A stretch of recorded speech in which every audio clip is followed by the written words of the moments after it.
Vamos dar continuidade, deixa eu voltar aqui para o roteiro. Family offices are becoming key investors offering patient capital and strategic partnership. Let's explore how founders and fund managements can engage them, what they are looking for, and how they differ from traditional VCs. This is a fireside chat called Beyond VC, tapping into family office investments. I welcome to the stage our speaker, Santiago Tamayo, CEO at Santa Maria Investments, and our moderator, Shawn Leamon, managing partner at La Grande Global. Shaw, please, welcome. Uma salva de palmas, pessoal. Muito obrigado. Bem-vindos. Yeah.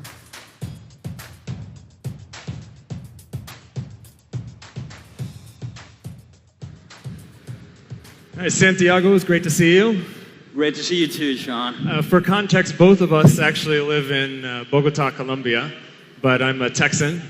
And Santiago, just to start, why don't you tell us a little bit about your background and specifically how a family office works, at least in your world, and I'll share the same in mine.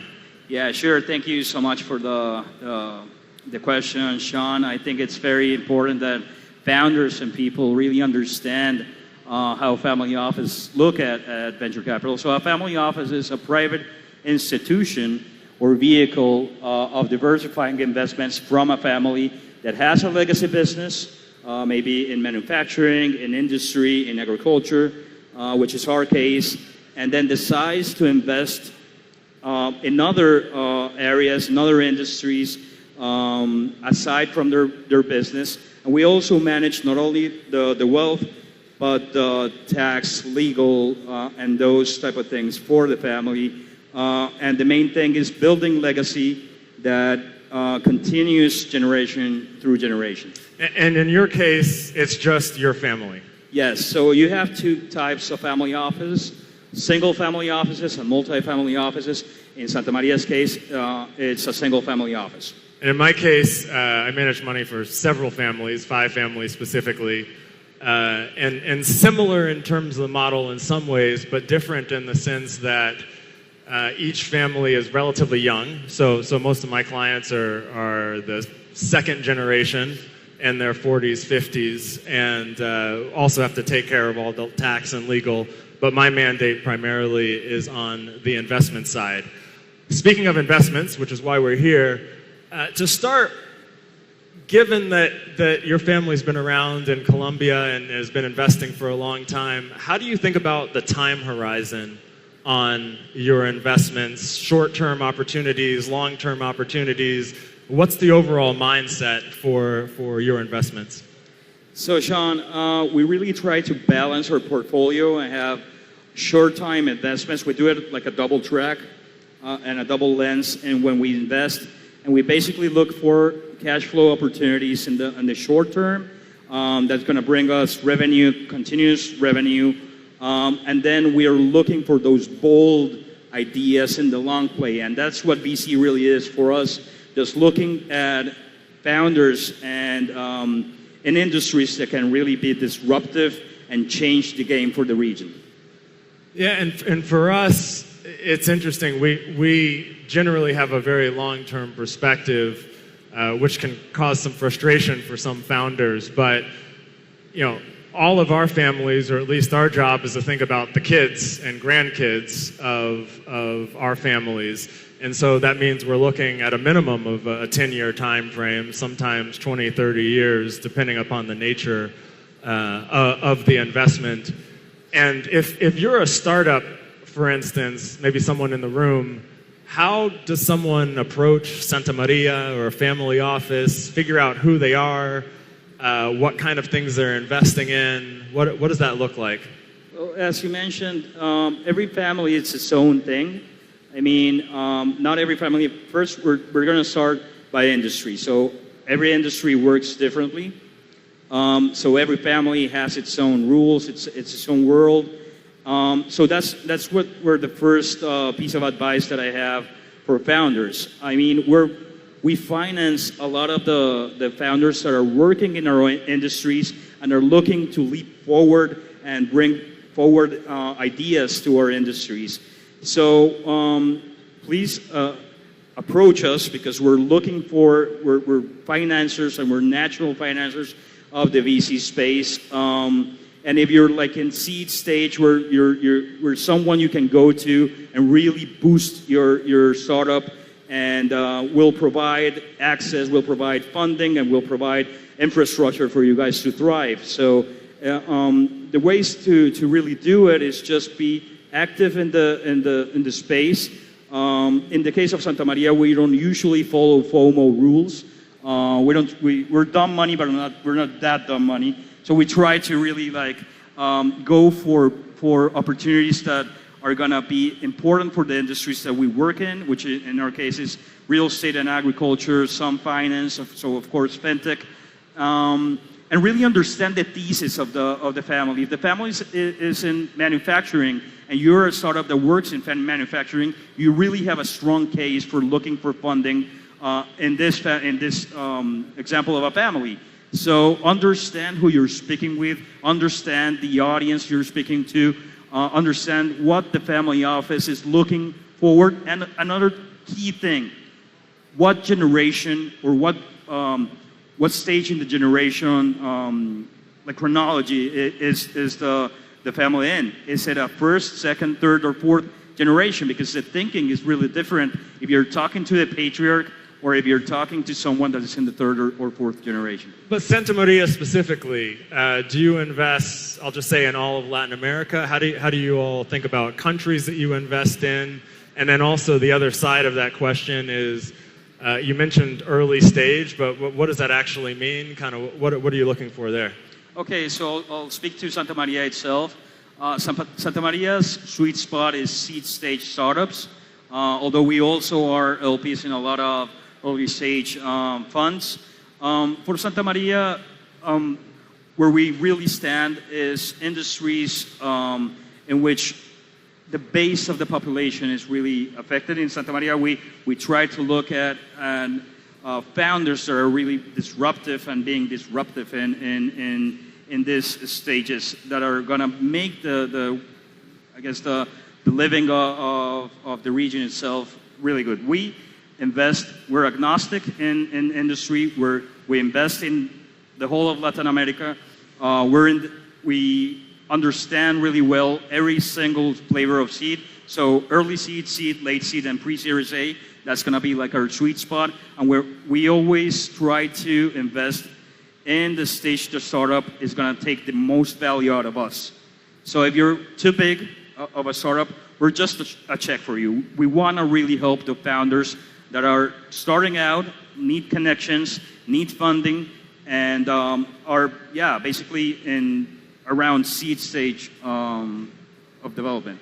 And there's different types of checks. A founder has a lot of different options in terms of raising money, but specifically, if you were to compare a venture capital firm versus a family office, how would you describe the difference in type of investor they are?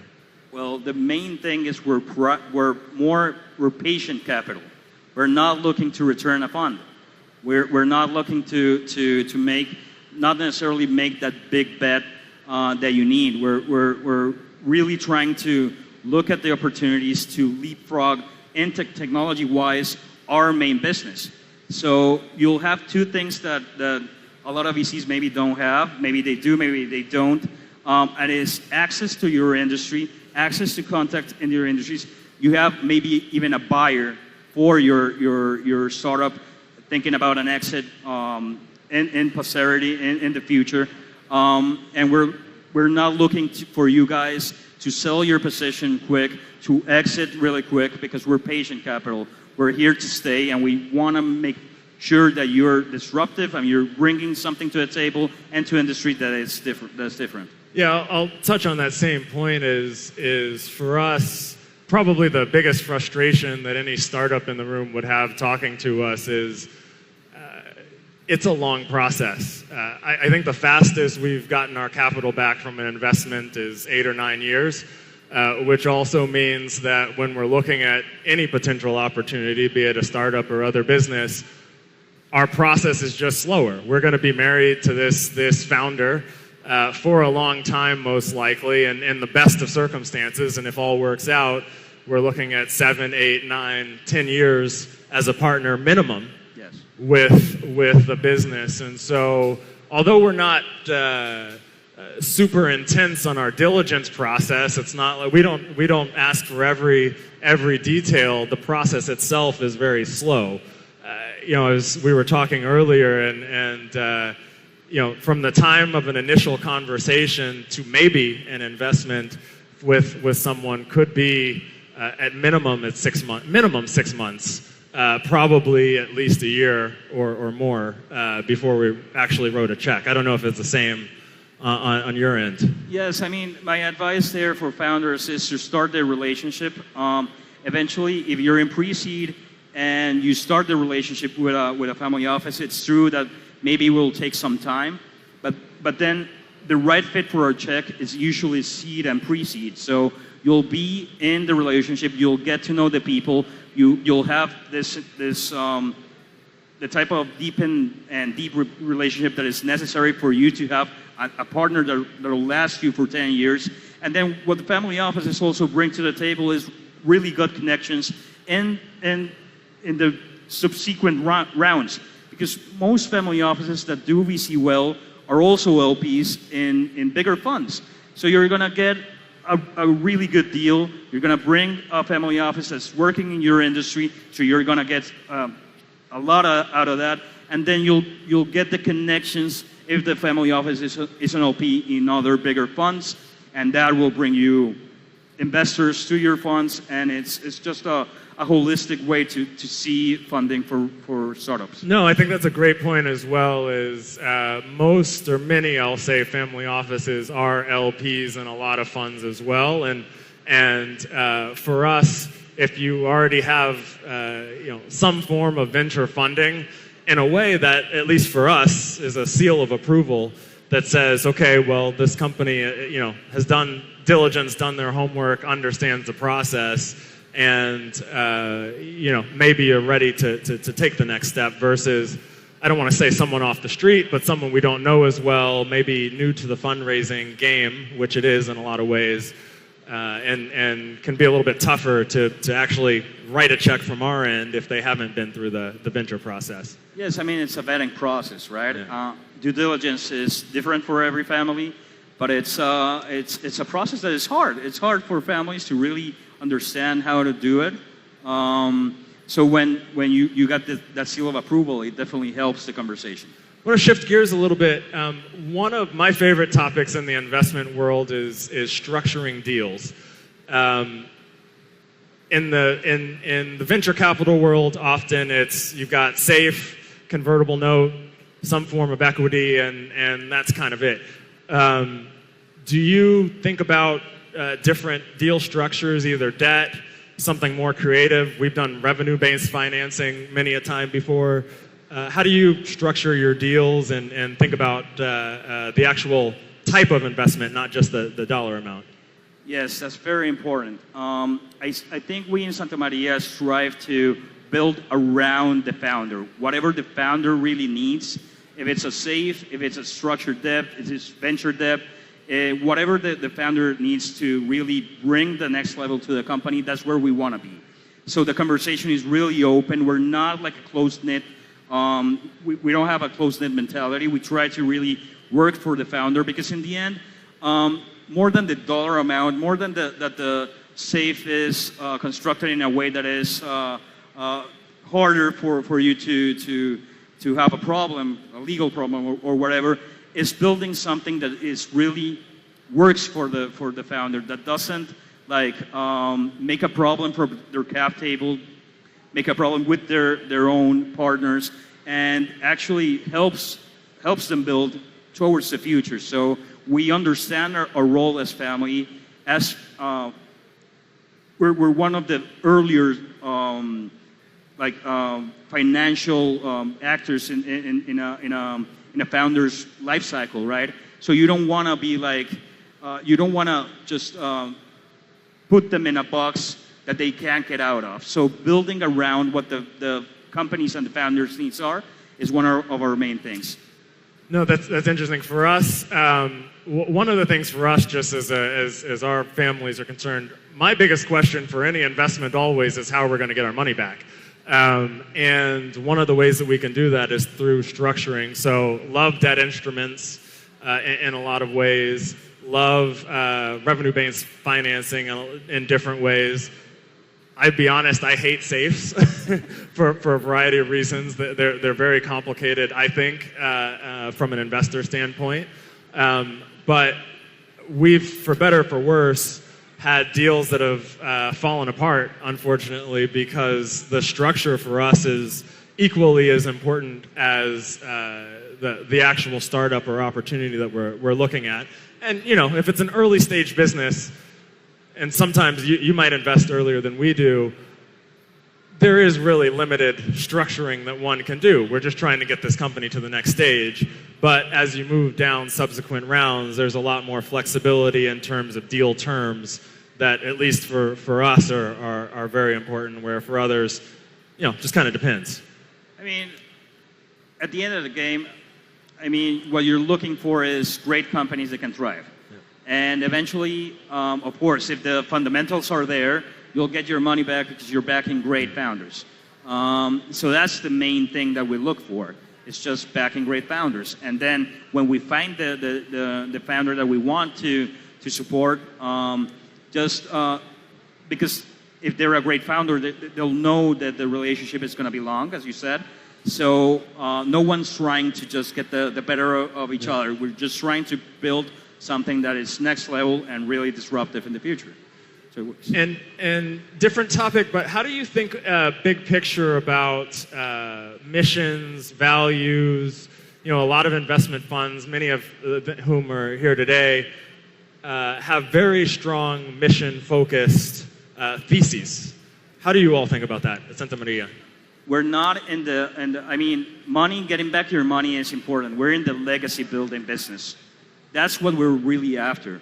And legacy for us, at least in Santa Maria, is transforming a region that can be just the protagonist of the next stage in the world. We're poised to be, as a region, one of the most important sources of talent.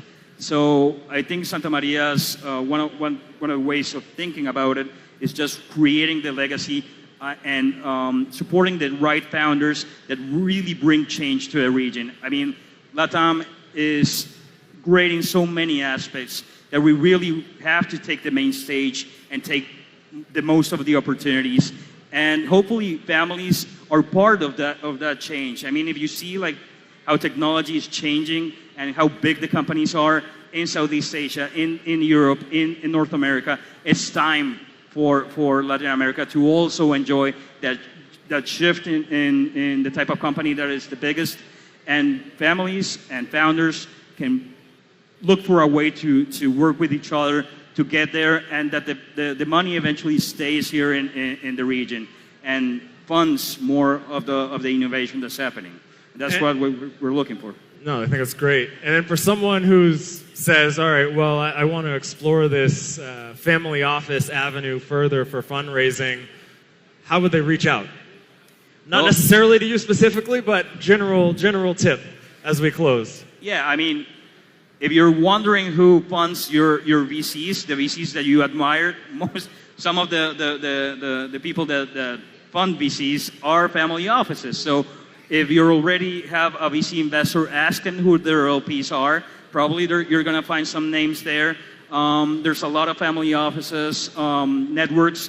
I'm president of one of the biggest in Latin America, called the Family Office Network. So we're glad to have you and hear you out. And just reach out. The information is there if you can get it. And families are actively looking for founders to support. And if you're a VC, of course, we want to hear from you. And you'll find most of the biggest family offices have landing pages and whatnot. So it's just a task of really looking for them and building your own network, I guess. Awesome. Well, thank you, Santiago. Thank you, Shawn. Thank you. It's a pleasure. Bye. Hey, thank you. Bye. Thank you.